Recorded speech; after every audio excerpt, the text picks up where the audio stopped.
Debut game ni Dillon Brooks sa Houston, ejected agad mga bro. Hinawakan ba naman ng junior ni Daniel Theis? May nakainitan pang player sa kalaban. Solid debut ni Poole sa Wizards at Zion pumapayat na pero parang bulldozer pa din.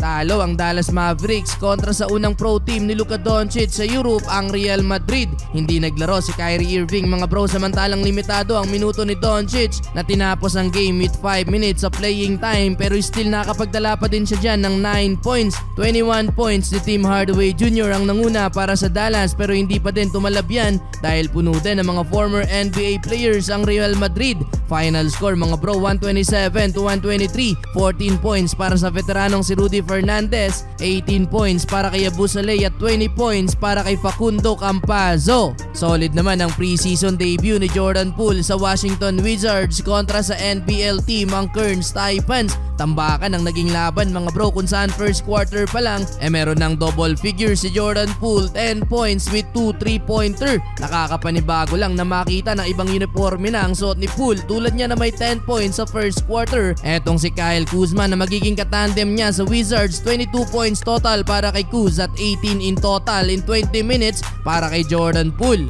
Mukhang eto na ang simula ng pagpayat ni Zion Williamson mga bro, pero parang bulldozer pa din sa ilalim. Limitado ang playing time ni Zion pero nagawa niya pa ding magdala ng double digit, including etong buzzer beater niya nung first quarter at sa lampak na may kasama pang foul. Hindi man lang natinag kahit tinamaan na itong si Zion. Well, third quarter hindi na din sila pinaglaro pa ng coach ng Pelicans. Puntahan naman natin ang bagong muka ng Houston Rockets na pinakamaraming nakuha noong free agency. Starting 5 nila si Jabari Smith Jr., Alperen Sengun, Jalen Green, Dillon Brooks at Fred VanVleet. Opening quarter, mainit si VanVleet, 2-3 agad ang naipasok. Inaasahan na pangungunahan niya ang team ng Houston kasama itong si Jalen Green. Bagong team din to para kay Dillon Brooks pero Sim Brooks pa din ata ang naglalaro. 7-minute mark nung nakainitan niya sa depensa etong sophomore na si Benedict Maturin. Masyadong madikit ang depensa ni Brooks at dala ng gigil, nasiko niya tuloy etong si Daniel Theis na nagresulta ng away from play foul, though hindi pa yan dyan natatapos mga bro dahil after nyan